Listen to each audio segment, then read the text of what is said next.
тұратын этнос өкілдерінің қандай басқа өңірлерден өзгешелігі, мысалы қазақша таза сөйлейді ма, біздің салт дәстүрді қатты ұстанады ма, бір қонақжайлығы ерекше ма, сол туралы бір екі ауыз. Біздің елдегі басқа ұлт өмір сүретін. Біздің өңірде, Қызылордада өмір сүретін.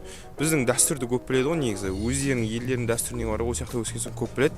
И қазақша толық жақсы сөйлей алмаса да көп сөз түсініп, барлығын түсінеді. Сонымен қатар мәдениетте бөлек болады, қаны басқа болғасын европоидтық та болады. Bir жағынан өзгеше да жартылай қазақша менталитет, жартылай европоидтық менталитетпен. Қаймағы бұзылмаған деп айтылады. Иә, біздің Қызылорда ұлттық дәстүрімізді дәріптейтін бірден бір қаламыз ғой. Қазақша сөйлеу жағынан да ұлттық дәстүрімізді де, мысалы, беташар болсын, тұсаукесер, тілашар, барлық дәстүрді біз ұстанамыз ғой Қызылорда. Біздің мектепте енді түрлі ұлт, смешный мектеп болғаннан кейін түрлі ұлт оқиды. Бәрі қазақша сөйлейді, қарап тұрсақ қуанамыз. Орыс класының балдары да бәрі қазақша сөйлеп тұр. Екі тілді, үш тілді меңгерген. Олайша қуанамыз.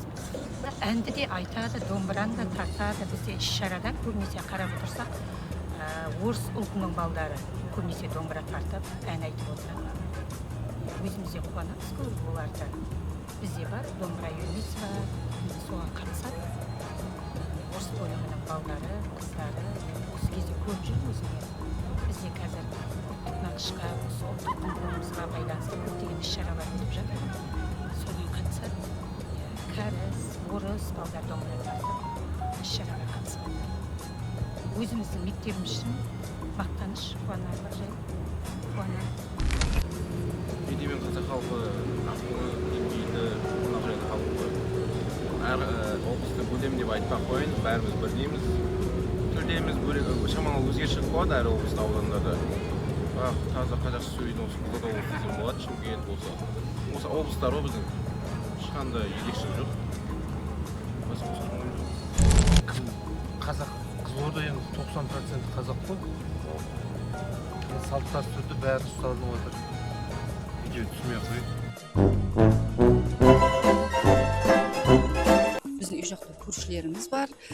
Олар да бәрі қазақша жақсы сөйлейді. Қазақтың жерінде жүргеннен қазақша сөйлеу маңызды. Өзім орыс нелерім бар. Орыс тілдегі подругаларым бар. Олар қазақ тілінде кәдімгідей таза сөйлейді. Оларға ештеңе дей алмаймын мен. Қалыпты жағдай деп ойлаймын. Кішкентайымыздан мектеп табалдырығын аттағаннан бастап біргеміз.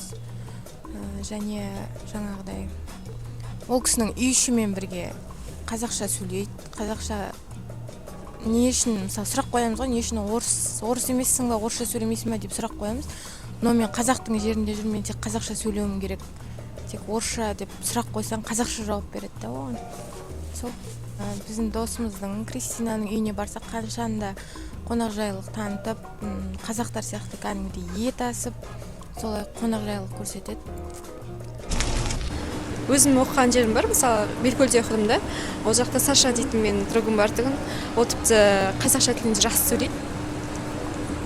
Тіпті енді біздің қасымызға қазақ ортасында жүрген соң, ол тіпті қазақша сөйлейді, орысша сөйлейді, ұмытып кетеді да, қазақша тілін жақсы меңгереді, жақсы сөйлейді бізден. Енді біз Сашаның өзінің қонақжайлығына келетін болсақ, өте қонақты жақсы күтеді, өте қазақи жаққа қарай өте қатты беріліп кеткенше, дәстүрі де жақсы ұстанады, өте қонақжай, үй іші де, мамасы да барлығы қазақшаны өтір сөйлейді, күшті сөйлейді. Қазақ емес ұлттардың өзі кәрістер, орыстар, қазақша сөйлейтіндер көп, шүкір.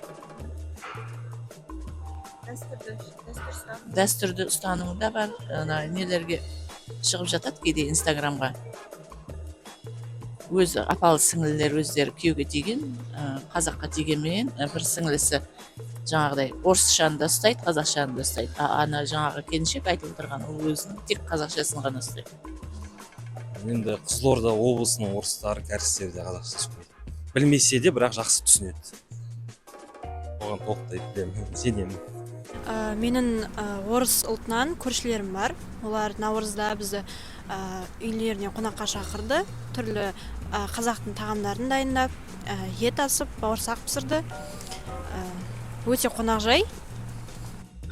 Енді менің ойым, Біріншіден, өткен жолы осы тақырып осы мәселе тағы да әңгіме болған уақытта жалпы заңға өзгерістер енгізсе деген ұсыныс болды. Мемлекеттік тіл емес, ресми тіл деген. Мен ойлаймын, мен қолдаймын, сол ресми тіл деген көп мемлекеттерде солай өзі ресми тіл деген. Ресми тіл болған ешкімнің дауы жоқ біріншіден. Екіншіден, енді қазақ тілін басқа ұлттар үйренуіне қажеттілік болып жатса үйренеді. Қажеттілік болмағаннан кейін олар әрине өзінің тілінде де, қазақ тілінде де әйтеуір қай жерге ықыласы, қай жерде оның жаңағы несі өзінің ойын жеткізіп, я болмаса өзін сол пайдалану арқылы өзінің керек нәрсеге, нәтижеге жетеді, сол тілді пайдаланады. Ал енді қазақ тілдің пайдалану аясы енді қазір кеңейіп келе жатыр ғой енді. Мен ойлаймын, ситуация өзгерілетін сияқты, көзқарас өзгерілетін сияқты. Бірақ бұған дейін қатты сондай бір қажеттілік болмағаннан кейін де осындай жаңағы пайдалану дәрежесі осы деңгейде деп өзім есептеймін. Мен Шелі ауданында туып өстім. Біздің ауылда түрлі ұлт өкілдері бар. Біз олармен жастайымыздан асық ойнап, ләңгі теуіп өстік. Қазіргі жағдайда да менің олармен ара қатынасым өте жақсы.